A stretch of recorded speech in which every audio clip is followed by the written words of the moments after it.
Good morning and welcome back. This is 10 Years Hence. Today's talk is entitled The Convention on the Global Commons. James Bernard Quilligan has been an analyst and administrator in the field of international development since 1975. He has served as policy advisor and writer for many international politicians and leaders, including Pierre Elliott Trudeau, François Mitterrand, Edward Heath, Julius Nyerere, Olof Palme, Willy Brandt, Jimmy Carter, and Tony Blair. A policy advisor and press secretary for the Brandt Commission from 1978 to 1984, Mr. Quilligan is currently managing director of the Brandt 21 Forum and the Center for Global Negotiations.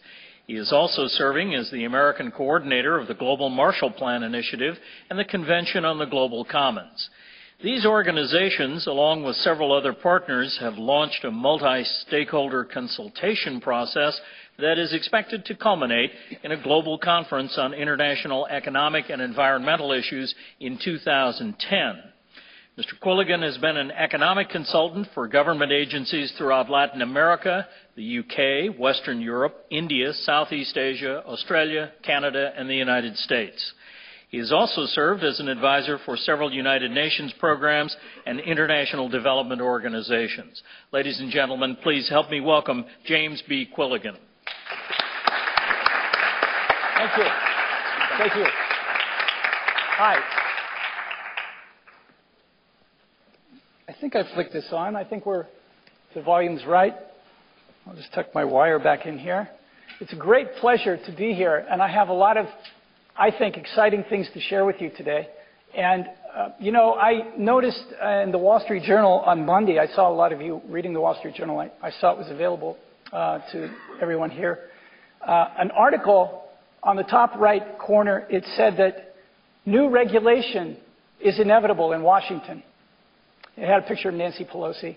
And then right below that was an article about Malthus and limits to growth and how the new Cassandras are out there really doing all their hand-wrenching about the fact that limits to growth has to be taken seriously, and as we all know, limits to growth is a myth. That's what it said. But to me, what was significant about the article was not what it said, but the fact that it was on the front page of the Wall Street Journal, because normally opinions like that are on the opinion page of the Wall Street Journal. This was very significant in my mind as a reader of the Wall Street Journal for 40 years. I've never seen anything like that before. But it's an indication of what's happening now and where we're going and why the turbulence in financial markets now is so extremely significant and what it portends. I want to talk a little bit about the global economic crisis as a means of introducing the topic that I want to be considering today about the Coalition for the Global Commons, which will lead to a convention on the global commons, which is the theme of my talk today. But I can't do that without first saying why I think that this is necessary to move to the concept of a global commons. So we have to start where we are right now and just engage with what we know about. But I'm not going to be doing any information, giving information about the marketplace or about, you know, how to invest or anything like that or the way it's structured. I'm going to be engaging you in a kind of philosophical journey today. And what I want to do is talk about a couple of main things, which are two things. One is that I submit to you that we are at the end of a monetary cycle. The monetary system that we know of as Bretton Woods is coming to an end. We were in the latter days of the Bretton Woods cycle. That began in 1944. And the second thing is, I would submit to you that there's an even larger historical shift taking place, which is that we're facing the end of what we have known as traditional Western liberalism, which is a huge thing to get our minds around. And 10 years hence, I believe that the average person in the United States will be talking about these very things because the status quo is not going to hold. And we're going to be recognizing that major changes are taking place, that we don't have traditional explanations for, because they don't seem to fit into our categories. And what are those categories? Well, I would submit to you, really, that it's a very simple proposition of the dualism that's been created by Western liberalism.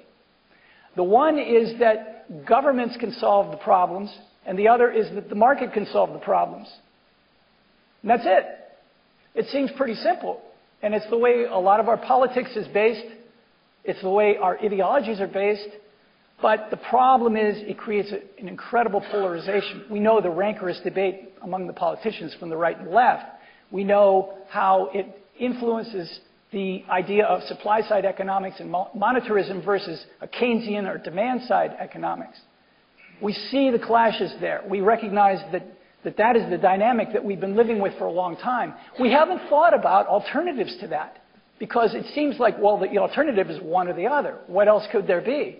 And that's what I want to talk to you today about. What else could there be?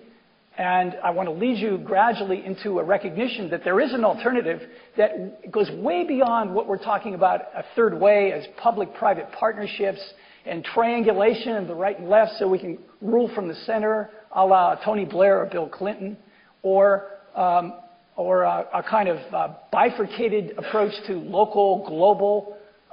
These are all aspects of an outdated dualism that we're going to really have to begin to address very quickly to recognize the limitations of that type of framework.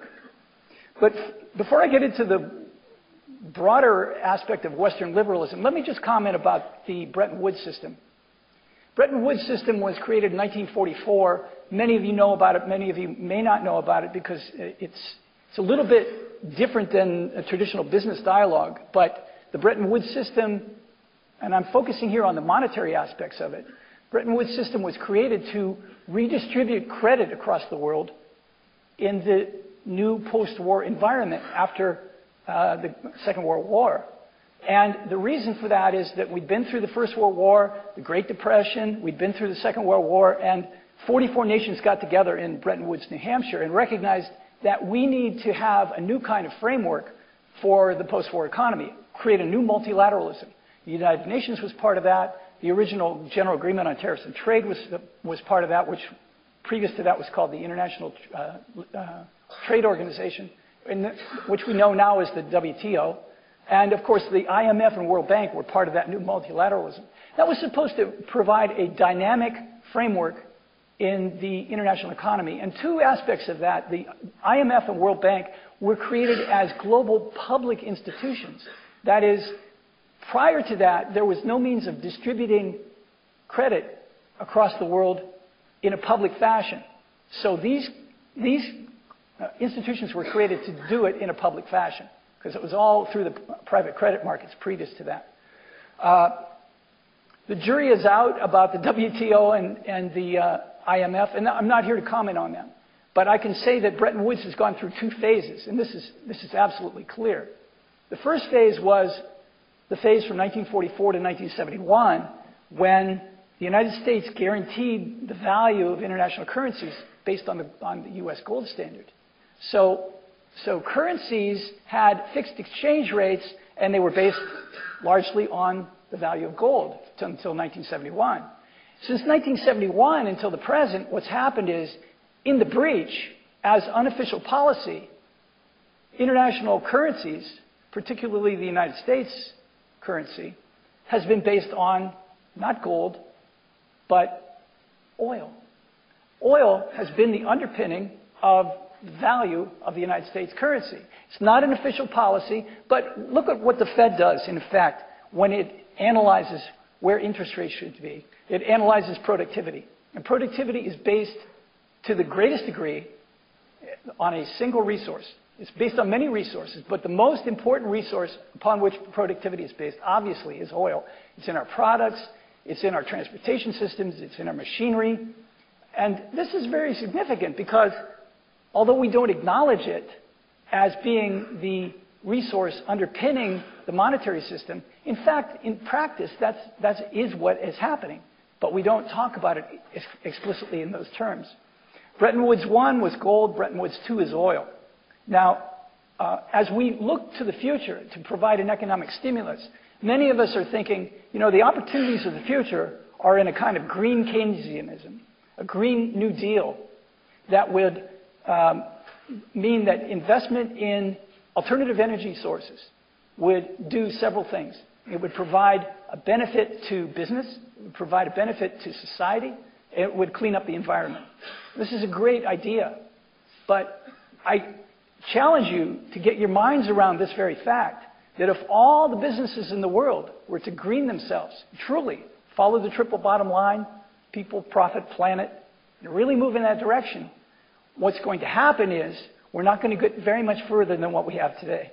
And the reason for that is that as long as all the profits that are taken in these green businesses and the currency that we hold in our hands, as long as that currency is still based in a monetary system that derives its value from the value of oil, then we've really not gone to a new platform of alternative energy sources, and non-fossil fuel energy sources for society.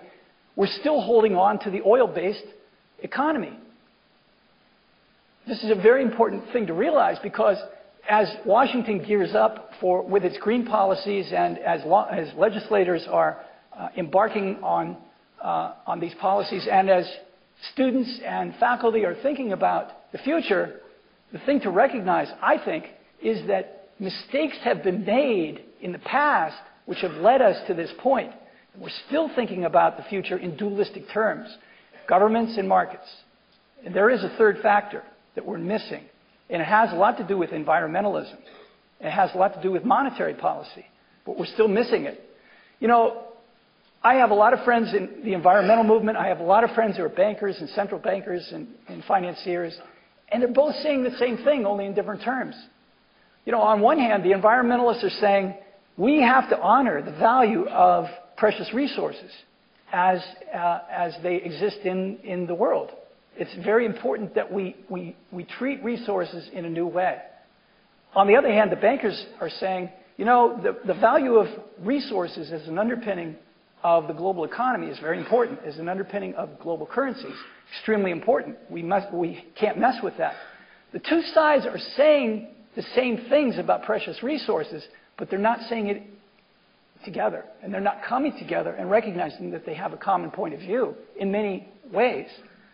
The idea here is that in the future, 10 years hence, or beyond that perhaps, what the world needs to embark on is an analysis of getting beyond using oil as the global reserve base for the international currency system.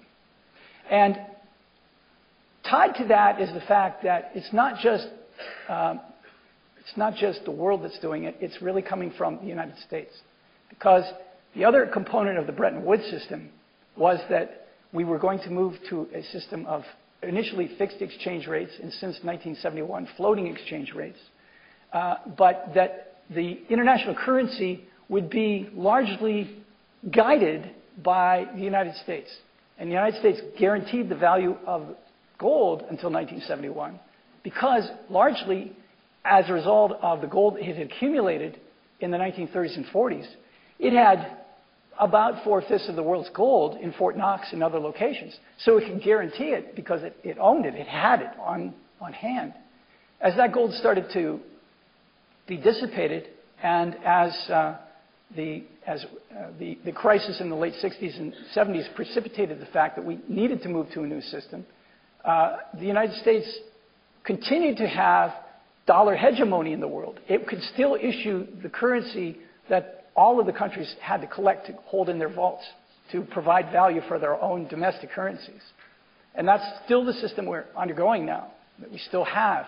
But the thing has changed to the extent that in the early days, from 1944 to 1971, it was based on gold. Now it's based on oil. But the fact is, the United States still is the dollar hegemon in the world. It's still the currency that most nations want to collect to pay off their oil bills, to pay their debts, to trade with on the international marketplace. And what that all means essentially is that we need to move not only to a non-fossil fuel energy base eventually to provide an underpinning to value, but that one country is not going to be able to dictate monetary policy as it has in the past. The Fed sets its interest rate, all the rest of the other central banks in the world react to the Fed's interest rate. That's basically what's been happening. And when the United States issues currency, the rest of the world collects that currency in order to hold in their vaults to guarantee value for their own currencies. That's the system we've had. But in the past 5 or 6 years, people have been disengaging. Other countries have been disengaging from the dollar. And they're not collecting the dollar as avidly as they had been in the past. And because of that reason and many other factors, the value of the dollar, as you know, has been dropping. And as it drops, we're getting closer and closer to the point where we're going to have a crisis situation. It's not just in the United States, although this is the epicenter of the crisis. It will be an international crisis. It would precipitate an international monetary dialogue. There will be a new international monetary conference. Central bankers are already recognizing this prospect, and they're already making plans for it. Many people are anticipating this prospect. The terms of this have to change because, as I'd said earlier, the idea that we're going to continue to look to governments and markets for the solutions is now coming under increasing doubt. And there are many reasons for that. One is globalization. Globalization, like it or not, has created some very positive things for us. It has created a new kind of interdependence. It has broken down borders in a very healthy way. Trade barriers, certainly. Also, it's provided cultural interchange, and it's given us fresh ideas and a new perspective. Many things have been of great benefit as a result of globalization. But let's look at the flip side of that. We're increasingly entertaining the idea of a borderless world, and yet at the same time, because of terrorism and the need to secure weapons behind certain barriers, nuclear weapons in particular, so that we have a means of securing our own people from harm internationally. There's a great contradiction taking place. As the borders are breaking down and becoming softer, nations are insisting on hard borders, very hard borders. And this in and of itself is a great crisis because it exposes exactly what the crisis of Western liberalism is going to be in the future. One of the aspects of this crisis, which is that the nation state is only a few centuries old as we've conceived it. We're still in a process of historical evolution of the planet. And as a result of that, the hard borders around the nation state, which were created as a result, as many of you students of history know, of the Westphalia Agreement, the treaty in Westphalia, to recognize that there was a legitimate aspect to have national sovereignty recognized by hard borders. That was a legitimate international principle that was created at that point, just a few centuries ago. That's coming under increasing scrutiny now. And just as the idea of private property is coming under increasing scrutiny. As borders break down, it's making meaningless in many ways the idea of hard borders around our private property. Now, no one is claiming that private property is going to go anywhere anytime soon. It's not going to be changed, and hard borders are not going to be changed anytime soon. And yet, at the same time, that is the crisis, because as long as we hold on to the hard borders that we have, we are up against the fact that globalization is increasingly breaking down those borders. Now, rather than look at this as a polarized situation, as I've just characterized it, the subject of my talk is how to transcend that. When most people think of funding for international problems as a result of the Bretton Woods era or as a result of the rancorous debate between the conservatives and liberals in what I'm calling Western liberalism, the whole Western liberal approach to economics. As a result of all that, as I say, we either turn to the marketplace or to the government for funding. And we can't begin to conceive that there's any other possibility. But what I want to suggest to you is not only is there a possibility for funding at the international level, It will elevate our understanding of multilateralism to a new perspective. And we need a new narrative as we move into the 21st century. What is beyond postmodernism? What is beyond globalization? We have very few answers for that because we really haven't characterized what the exact problem is, and we scarcely know what the solution is.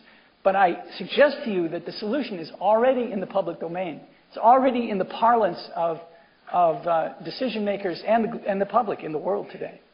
And when you see the solutions, it's so obvious that you'll say, oh my gosh, this is it, of course. Because it's in recognizing that the global commons transcends international borders. The global commons is the sector that is of extreme interest to us because it is the area in which nations and markets are not equipped to address the problems involving that transnational space. Global commons involves all transnational relationships that spill over borders. Many of them are familiar to us because they're in the lexicon of international development and international relations. And we're very familiar with these problems.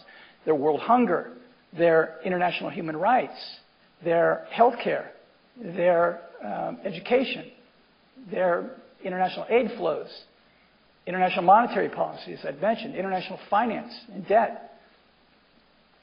Obviously, international environmental problems, migration, human trafficking. The list goes on and on and on. And these are all global commons issues. They're not governmental issues. They have aspects of global government issues, national issues. Yes, nations are decision makers in many of these areas. But to the extent that these problems do transcend borders, one particular nation, from its own bilateral perspective, is not equipped to address the problem unless it engages with other nations. And we have very primitive equipment today to be able to make decisions on an international level. The United Nations is not really set up to make decisions on an effective basis involving the global commons because it's been handicapped by the bilateralism of the nation states.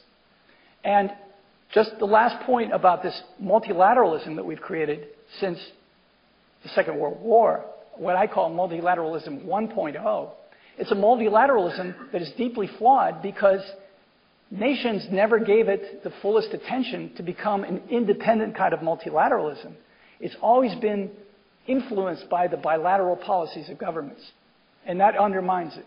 So it's not a full-blown multilateralism, but we have the opportunity to engage in a full-blown multilateralism, and that's what I want to address to you today.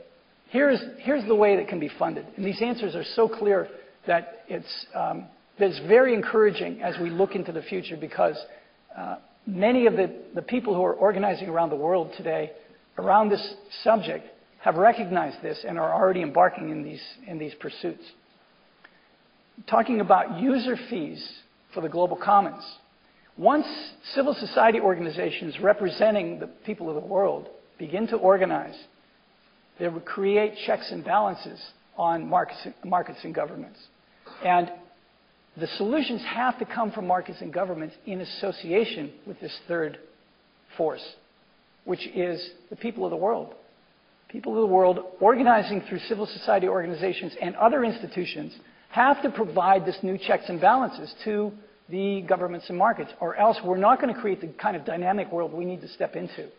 And it's not just a matter that it's civil society organizations embarking on this path for their own purposes. It's the fact that what has to happen now is that people have to recognize that this is an international crisis. And not only that, that our sovereignty is in the process of now being redefined. This is very important because the traditional sovereignty, if you look at the history of sovereignty, and even the word itself back in history, it conveys this kind of subjective quality because we give our right to be governed to someone. And when we were living in small groups, we gave it to the leader of the group, whether the strongest alpha male in the group or the strongest alpha female in the group, or whatever the social circumstance was. Later, it evolved into the sovereignty of kings, and then later into the sovereignty of governments. Today, it's becoming increasingly clear that what we need to be talking about is planetary sovereignty. It includes all of the things I've just referred to about the international issues. It involves your stake in that by not being a member of a subset, which is the nation state, or a particular business, or an NGO. It involves the recognition that as a world citizen, your rights and your interests are prior to the rights and interests of the nation state. It's about our common humanity. And that's the subjectivity that we give to it. And it's not subjectivity in the sense of that you can't measure it or you can't make it empirical, because you can make it empirical. Once civil society organizations around the world make their voices heard in an organized fashion, they'll become an effective superpower in the world. And this is part of the solution. But the rest of the solution is that how are all these new international programs going to be financed? Where is the money going to come from?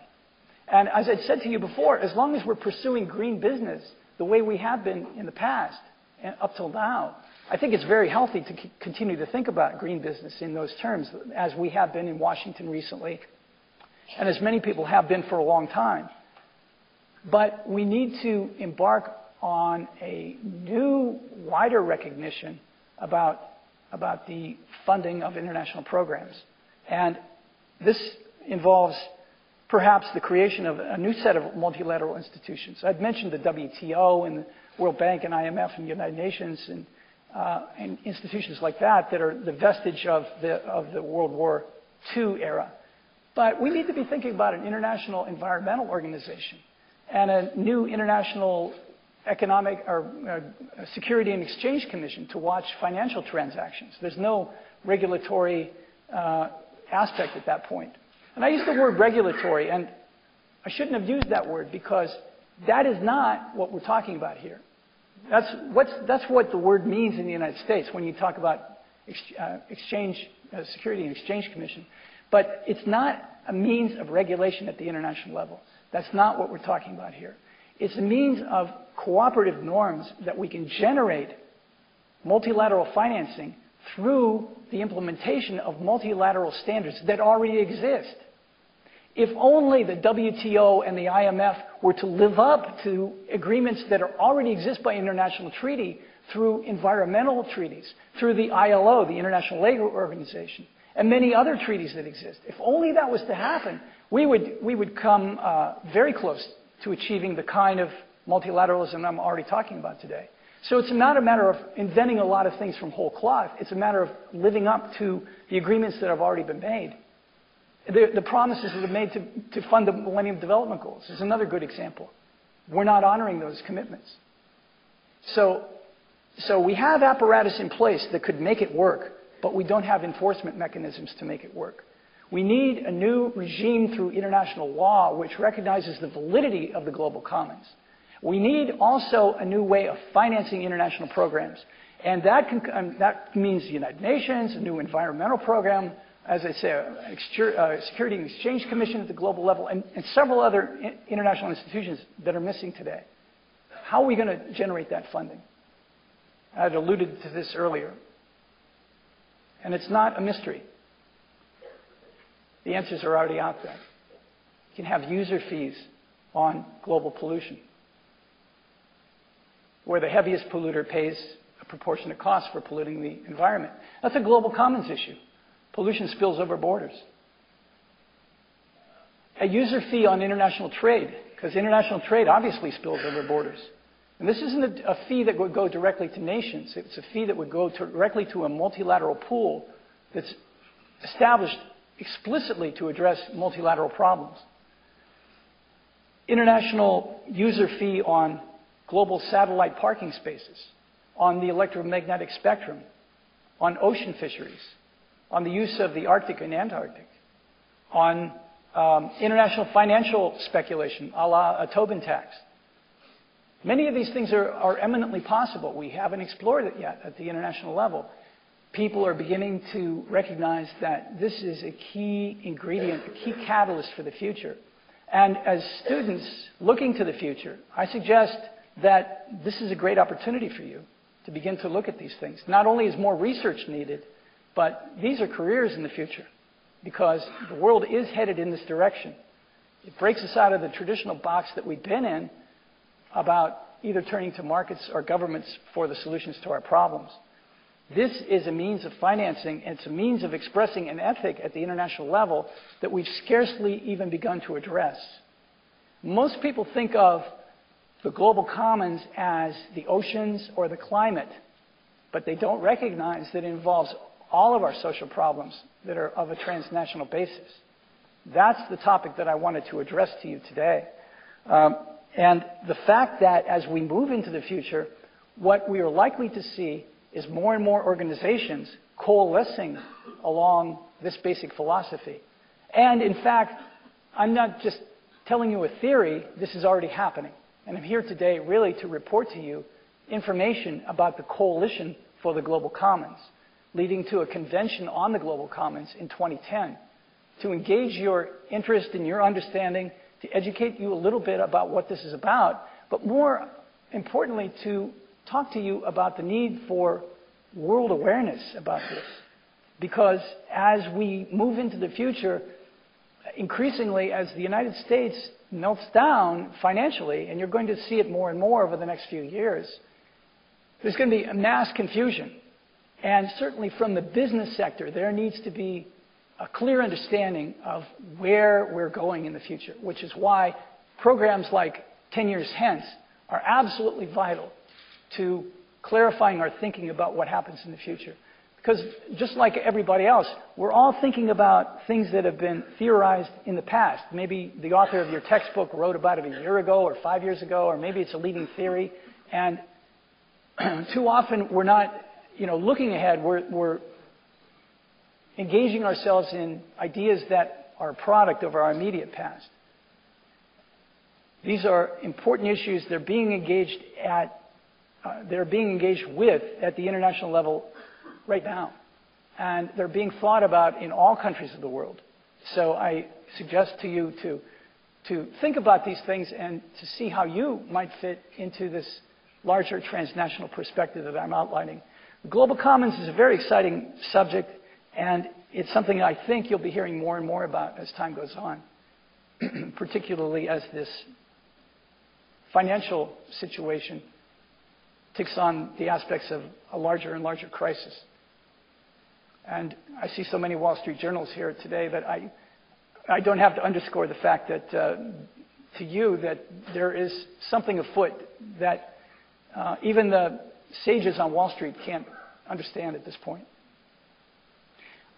In those terms, then, I would like to talk to you a little bit about the Coalition for the Global Commons and show you a little bit on this PowerPoint presentation.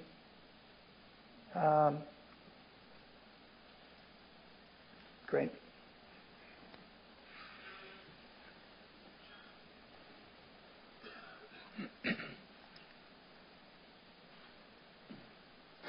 Coalition for the Global Commons began as a project of something called the Global Marshall Plan.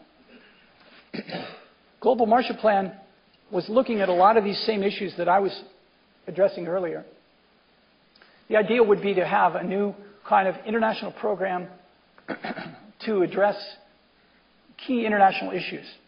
But as we recognized in moving ahead with the name Global Marshall Plan, it wasn't expressing the right framework, because people were thinking it was a foreign aid program, and that's not what we meant by it. Also, people outside the United States were saying somehow it's an American program. In fact, it involves a lot of partners from across the world. So we recognized that it was tying us to the past. So what we needed to do was invent a new idea. And we brought a lot of people on board with this project who were very well versed in the new paradigm about the global commons. Hence, over the last couple of years, that's the name that's evolved. And this short presentation today will tell you a little bit about the programs that were embarked on with the Coalition for the Global Commons. We're doing two things. We're actively listening to what people have to say. At the same time, we're developing a common global action plan because we recognize that both are necessary aspects of the movement forward. But we've launched a 2-year international consultation project, which will lead to the Convention on the Global Commons in 2010. As I said to you, most people think of the Global Commons as something ecological or something involving the oceans or the climate. But in fact, the Global Commons involves all international problems that transcend property borders or national borders. They involve many familiar issues that we know today. At the same time, the Global Commons has aspects that aren't addressed by the governments and markets of the world. And that is what we have to begin to recognize. First of all, to recognize what the Global Commons issues are, because they're an interdependent set of issues that have to be addressed. And the second thing is to recognize that people have to become more and more aware of what these issues are. Because in the past, we've been characterized by our focus on single issues. And so it's very important that we have the interdependence of the issues, the interdependence of the people talking about the issues as well. That's key to moving into the future. And the other aspect of this is that once you have that awareness and are able to mobilize on an international level, then you can bring this understanding to bear on influencing people politically at the international level. Obviously, governments are going to have to be willing to move in this direction, as well as businesses. But the point of this is not to marginalize business and government, not to demean them, but to recognize that they're part of the solution, but that a new system of checks and balances has to arise so that people, recognizing themselves as global sovereigns, as world citizens, bring this new understanding to bear in creating these checks and balances with the governments and the markets of the world. The key point of this is that nations and markets have not been able to address these problems. And that's why, without the international organization of civil society groups and average people across the world, we're not going to be able to address these problems because that's not in the province of nation states and businesses to be able to solve these problems in the depth that they need to be addressed. The Coalition for Global Commons has its own functioning system. I won't break down all the details here for you, but it's a large organization. It's growing by leaps and bounds, and it involves 3 levels of participation. One are the people who are actively involved in the Secretariat. They can be members of the Secretariat or close partners of the Secretariat. We're calling those active organizers. And then there's leaders and experts and other partners who are engaged in this process, who are interested but don't have the time to contribute, but want to help in some way and have contributed something of value to this process. And then there's you and me, the people like us who are interested but don't know how to engage in this, but want to find out more information so that we can begin to understand these issues and just to have some frame of reference about what this is all about.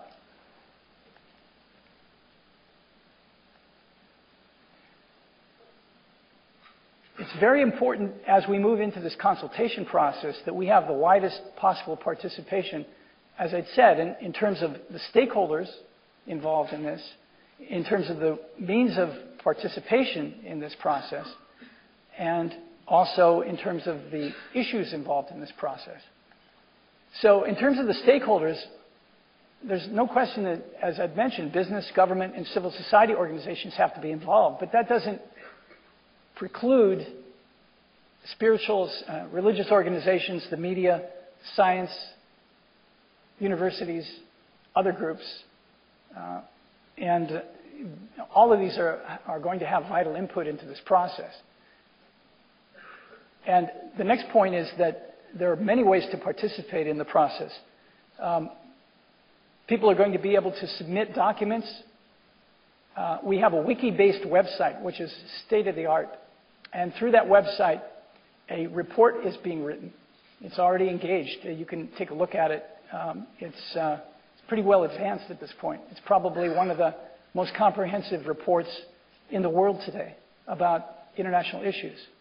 They see things through the lens of the global commons. So people are invited to submit their ideas and their papers to this website. They're also invited to organize small groups to talk about these issues, and we have a means of being able to coach people on how to involve a kind of educational component. And also, we have a means of setting up roundtable discussions and forums, and also we're engaging focus groups across the world. It's one of the largest consultation projects ever embarked on. It goes beyond the Helsinki process, which has been so far the benchmark of international development consultation projects. In fact, the Neo-Helsinki method that we're adapting to this purpose is going to be used to moderate the wiki-based website that is already up and functioning. There's a European group who have pioneered a new means of electronic surveying so that people can come together in a room with laptops and immediately register opinions, and the information can be gathered instantly. So it's in real time, we can assess the collective thinking of a large group. And we're going to do this in many cultures in many areas of the world. It's a very exciting process. And finally, just the references that we have of people who are interested in this. Every day, more and more people are becoming involved in this process. And we're also looking for people who can continue to help donate and fundraise for this. Most of our attention has come so far from corporations and also from private donations from individuals across the world. And that's where the resources have come from largely to fund this process so far. These are the thematic areas that we're addressing. They encompass most of the issues that we recognize as the major issues in the world. And just to review those briefly, we recognize the stake involved in global spirituality, ethics, and values to become an underpinning of this whole process. We recognize the importance of the Millennium Development Goals, although we don't think they go far enough. But we recognize that because they're agreed to by a universal treaty, that we should honor those Millennium Development Goals and really begin to think beyond Millennium Development Goals.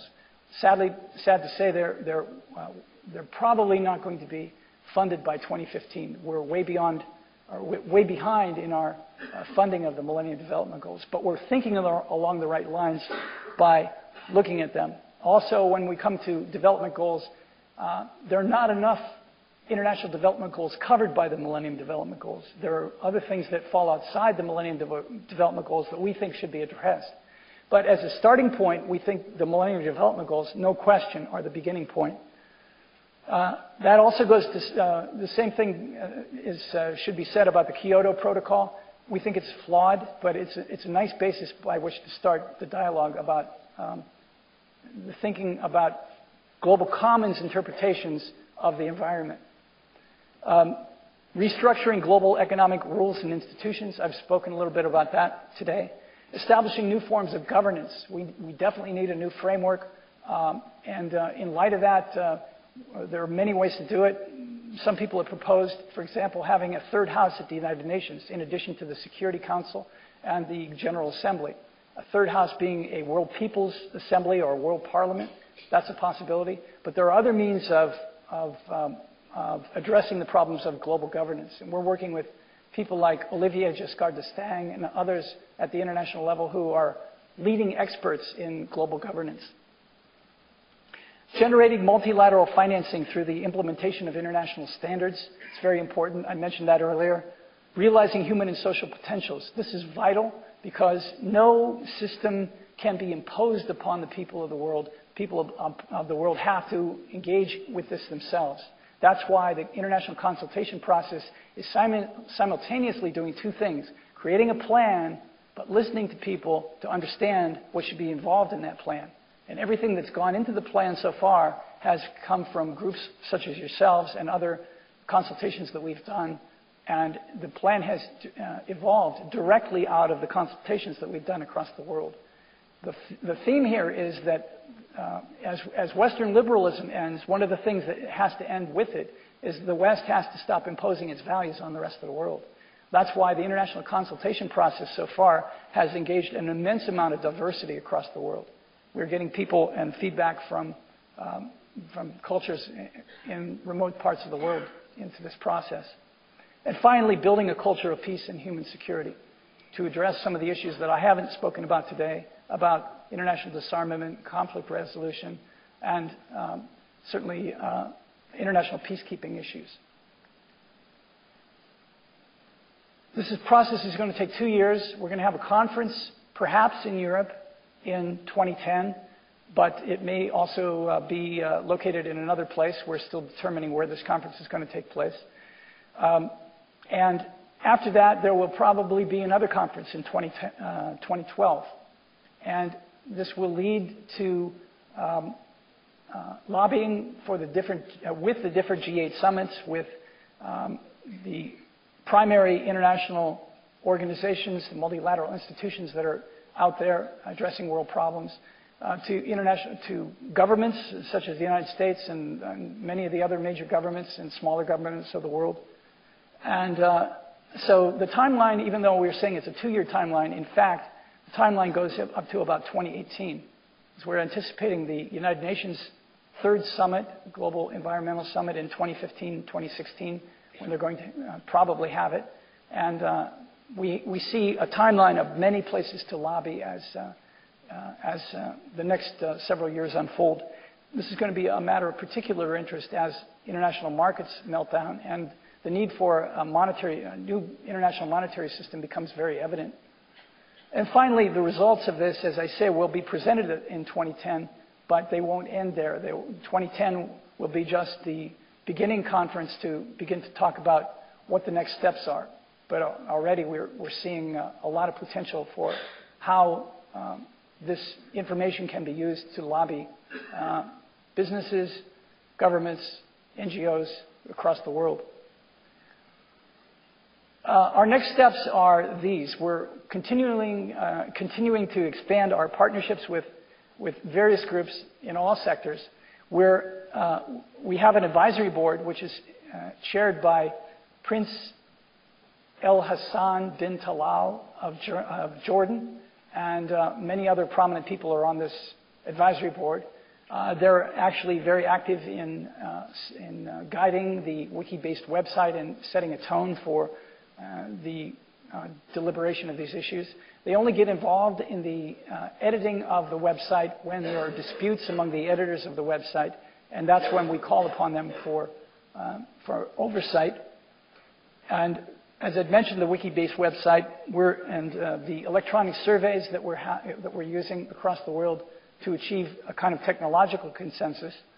The personal consultations I'd mentioned.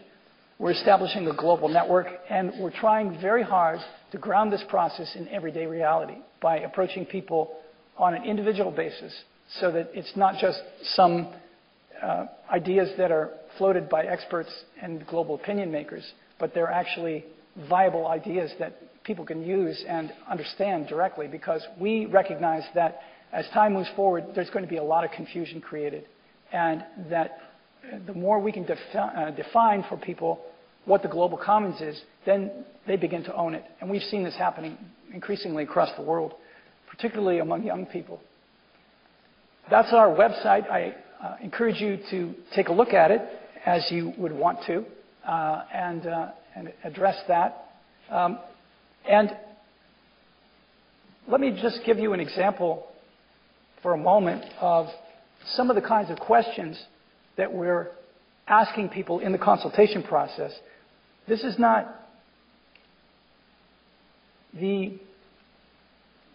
not the questions that we're asking experts, but these are questions that we are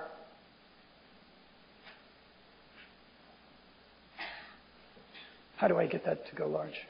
That's it? Very good. These are questions that we are asking the public. I'm just going to take you through these. I'm not asking these questions because there's limited time to be able to do this. But we're taking very, very simple surveys of people across the world to understand what they're thinking and where they're coming from. In many of the presentations I give, we turn that into a consultation process, although we're not equipped to do that here. So I'll give a brief presentation about the global commons, and then instead of having people ask me questions, I ask them questions. And before the consultation actually takes place, before I prejudice their results, we actually hand out these questions to them. They mark them down in terms of what their answers are, and then I give the presentation, and then we have a discussion based on this PowerPoint, and I ask them the questions, and then that's the basis on which we engage people in the dialogue. So I'm just going to run through these questions for you. They're pretty straightforward, and they're very brief. There's only 7 of these questions that I've brought to you today, but this is the type of process that we've been using to engage the public.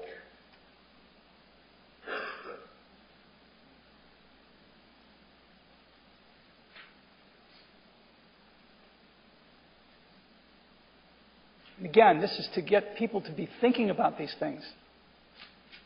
It's very simply put, as most people don't have a framework in which to put all this stuff. You don't see it clearly. We're just trying to engage them at a very basic level.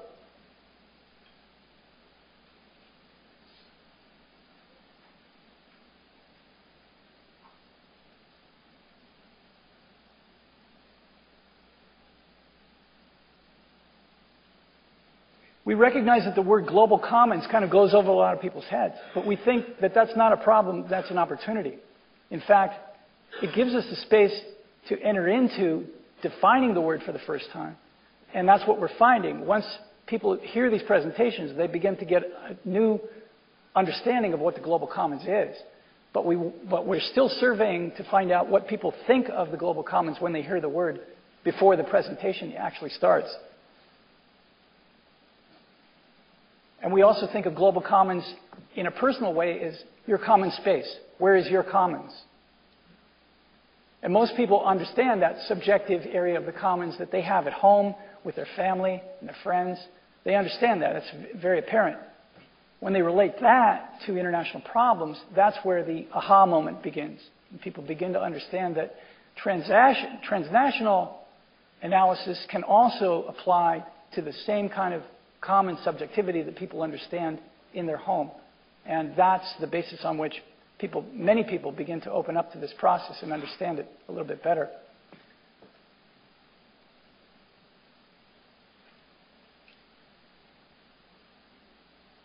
Okay, that's my presentation, and I'll be happy to answer any questions that you might have about this dialogue today.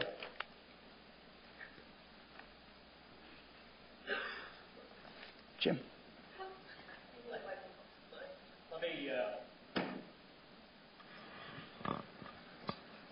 First of all, thank you for a riveting talk. I thought it was really brilliant. You gave us what I thought was a very clear description of Bretton Woods from 1947 to 1971, with monetary values being based on precious metals, gold in particular. In 71, we've moved, you said, to a system in which monetary values were based on petrochemicals. What's phase 3? What becomes the monetary underpinning of currency as we depart a petrochemical era? Right. Key question. Gold, oil, we need to move to a non-fossil fuel base. Many of the leading thinkers today are saying, you know, we can't revert back to a single precious resource as we have in the past. Copper, silver, gold, all through history. Economic historians can outline the whole evolution of that. That what needs to take place now is to engage a basket of currencies. A basket of resources, a basket of sustainable and non-sustainable resources, which would mean perhaps 15 or 20 resources. Gold could be one, oil could be another, wheat, copper, ivory, and non-renewable resources also. And what we need to do is begin to recognize that the sustainability of the planet has to be incorporated somehow in the rate by which, the rate and the value by which global currencies are conceived. The global reserve base can no longer be some single precious resource that has independent value in the marketplace. We've got to be able to think on a broader basis, to have many more resources included in this formula. And that's some of the current thinking today. And nobody really has a leading theory about what that basket could look like. Some people have talked about 15 or 20 different aspects to that basket. But short of that, I think what we're more likely to see as a result of this currency crisis is a little bit more of the same as we've had with the U.S. calling the shots. And many people have speculated that the emergency solution would be a G4, which would be the United States, Euro, U.S. dollar, the Euro, the Yen, and the renminbi as being the arbiters or the underpinning of a new international currency base. Well, that's fine, but it still leads back to the initial problem of what those currencies are based on. So it doesn't really solve the problem. It may be an interim solution, and that's the one that's being floated politically at the moment. But again, it doesn't get to the roots of what the problem is. So, the latter solution I mentioned is, in my view, the short-term solution, but the longer one is a basket of sustainable and non-sustainable resources. I have the microphone, so it's me. I just want to ask this question. You mentioned that we already have these multilateral mechanisms like the UN, IMF. We have Millennium Goals. It's just that we don't have the will and actually very little desire to implement them. Strobe Talbot, in his new book, The Great Experiment, Multilateralism, said that we also require the strongest countries in that coalition to be committed, i.e. the United States, and its role, for example, in the United Nations. Do you see any will? And politically, it seems like such a difficult challenge to move us from the way that we think of our role in the United Nations to being a full member of the global commons. The U.S. in particular? Yes. Yeah. Well, that's a key question. And certainly at the moment, one would be very skeptical about looking into the future and saying that the United States will play a leading role in this. Others say, well, as a result of the economic crisis coming, that we'll be forced into this position. You know, I have a lot of friends who are central bankers who tell me that we probably have maybe 5 to 7 years for the United States to be able to influence the international process. And that's it. Because after that period of time, the United States' influence in the world, politically, is going to go way down. The United States is always going to be a key player, these people say, in the future. But in terms of its leverage and bargaining power, the rise of Russia and Brazil and China and India and other key players is going to disengage from the United States. And certainly because of the diminishing power economically of the United States, our stock is going to come down in terms of being able to leverage these international decisions. That's one of the reasons why I talk about the end of liberalism as we know it, or Western liberalism in the large sense, not the liberalism that's defined by the radio talk show people. Because as you look into the future, decisions are going to be increasingly made by states who are autocratic in nature. Some of the oil states, and some of the high energy states, such as China, and China's not an energy state, but I'm thinking in particular of Russia and certainly many other emerging countries are in that boat. The influence of OPEC is going to continue to be very large, and these countries don't necessarily adopt or accept Western liberal values.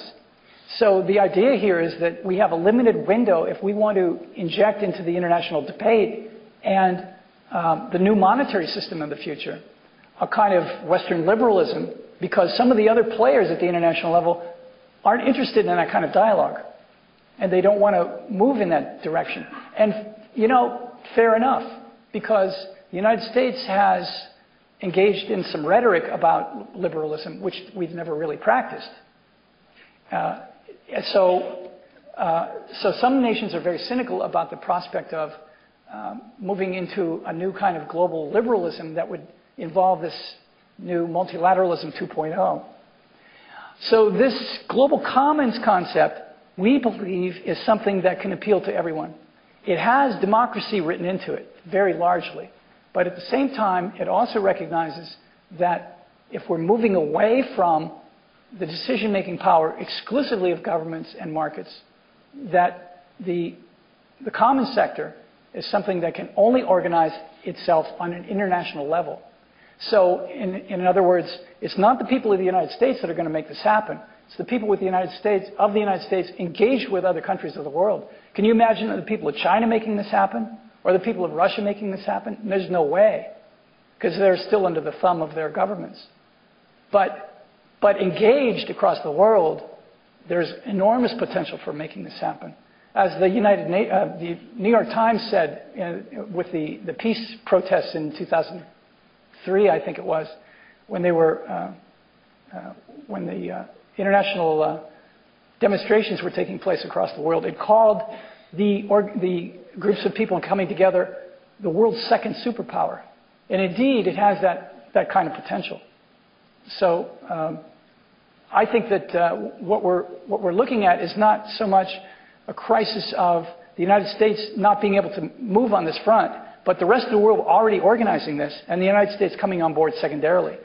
But in order for that to happen, we're going to have to go through in the United States, a major process of reorientation, what I call a deconditioning process, because we really are going to have to shift our perspective from our ideals and our rhetoric about what has made the United States great and reinvent ourselves based on those ideals, because we have the ideals and then our interpretation of the ideals. And so the interpretation is one thing. We confuse them with the ideals themselves. Getting back to the principles on which the United States was founded, I think, will help. But beyond that, a reconsideration of those ideals also, because those ideals are not necessarily perfect. So there's going to be a lot of ferment in the next few years. I'm very sure of that. That is going to be caused by the financial unrest that we're already beginning to witness. And that will lead to new political considerations and a new political balance of power. Two things. One is, my personal opinion is we'll go from gold-based economy to oil-based economy to water rights-based economy. I think that's going to be the critical resource. What I didn't hear you address today was the military-industrial complex. Of course, war is very profitable internationally. The arms are global. If nothing else, they certainly have put together quite a strong organization. And, of course, the media plays on fear, and there's that power-hungry element. So I really think I think peace is wonderful. I think we have to address, which I didn't hear, is the military-industrial complex, which is global. Yeah. In the space of a short talk, it's with the focus that I've had, I didn't get into that issue, but certainly it's extremely important, and it hangs over everything that we've said today. You know, if you look at it this way, I don't mean to offend anybody, but you can see it in these terms. I look at the military-industrial complex as the reverse side of the coin of U.S. dollar hegemony.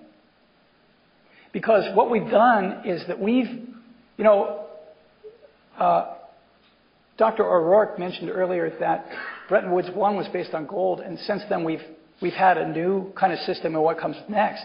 But what I probably failed to mention earlier, which I had intended to, was that the United States guaranteed its gold because we held it here in the United States.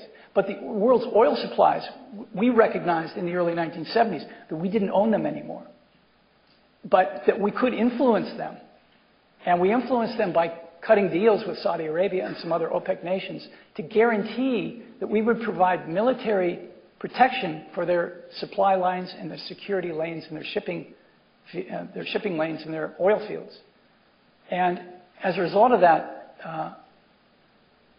we have been able to use U.S. military might to guarantee that the United States had its dollar hegemony.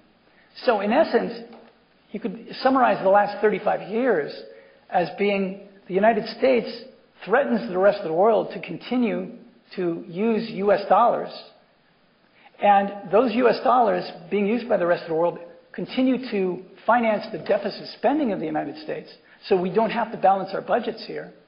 And we have a mass credit available, and it engenders prosperity. And it engenders our military spending. So we can increase our military spending.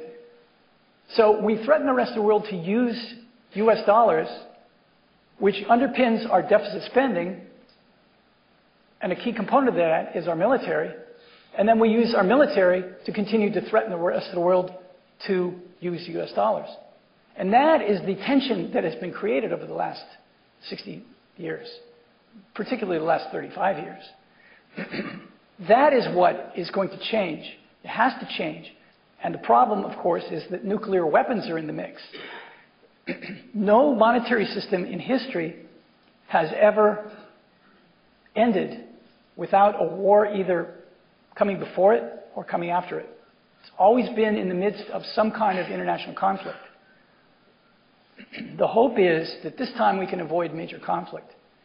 And there's no question that if conflict comes, it will involve the United States. So the posturing that we are seeing today, with the United States blaming China for the trade gap, blaming Iran for possessing nuclear weapons, but also having major energy supplies that we would like to be able to control in some way, invading Iraq, which has considerable oil supplies. All of these kinds of things loom large, and they don't bode well for the future. However, I believe that people of the United States ultimately will recognize that they have to engage in a new international understanding. And the problem is, however, that the weapons are not in our hands, so we cannot address this problem ourselves directly. We can influence our legislators, but they seem to be moving in a different direction. They're thinking about international security issues. We know what it is when one nation blames another nation, demonizes another nation for the problems of the world. And we know how easy it is to mobilize the fears of a nation to begin to fight other nations and to think that it's addressing these problems. And as you've mentioned, water and other resources that are going to be increasingly fought over at the international level, all the prospects of the military-industrial complex engaging in this debate and really actively organizing and lashing out at another nation, it's all a possibility. But again, let's hope that our better angels prevail in this process, because history teaches that there will be a war, but I choose not to believe that. This is sort of a related question. I just read a book recently which had the same concepts of worldwide governance, but their concept was that it was going to be totally funded by the non-military spending that would evolve. So all of the military budgets would just be the source of funding for the governance because we'd all get along better. Do you have any comments on that? Yeah, we tried that, or at least we said that after the Cold War, that's what was going to happen. There was going to be a peace dividend, and we were going to begin to fund international programs, and the United States would actively lead that. But,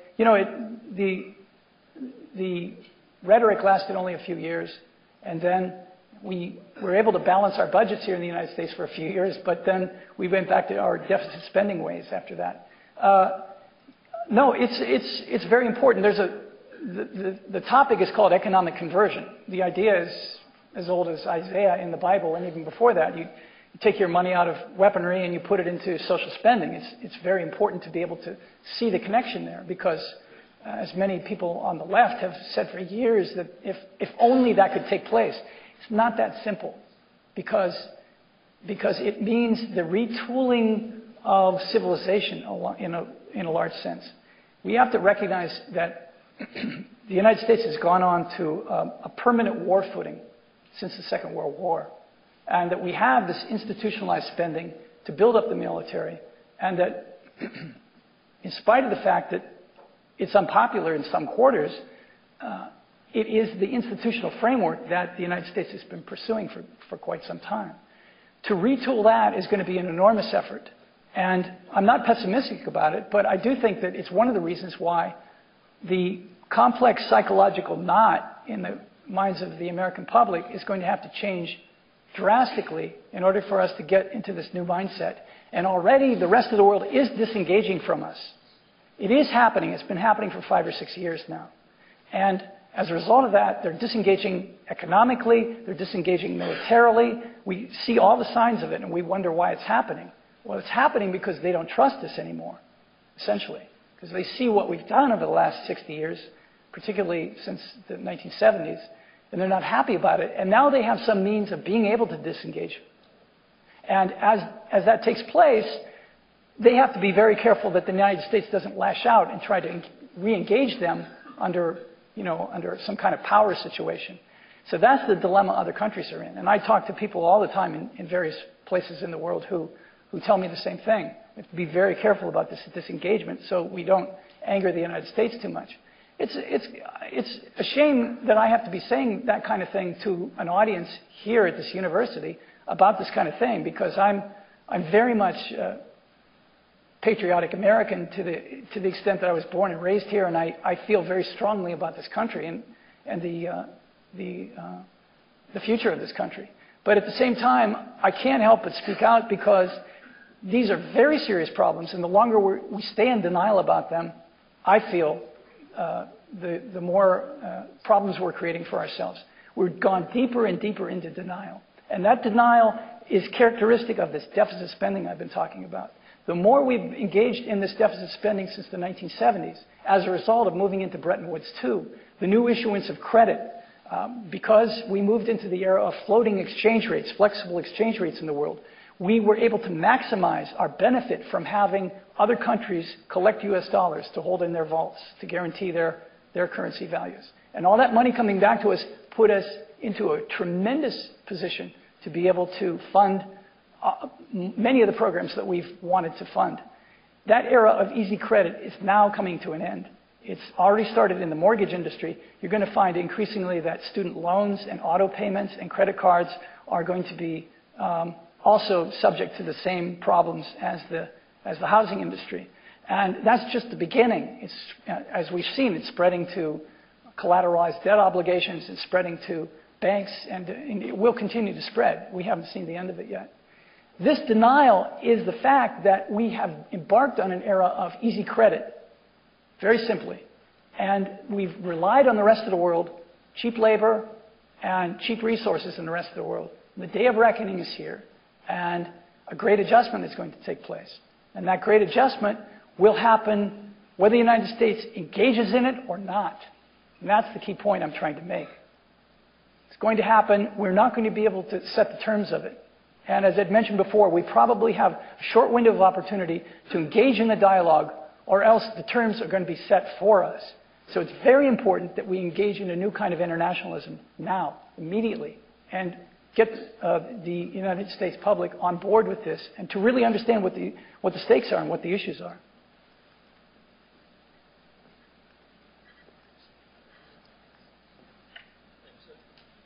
Any more?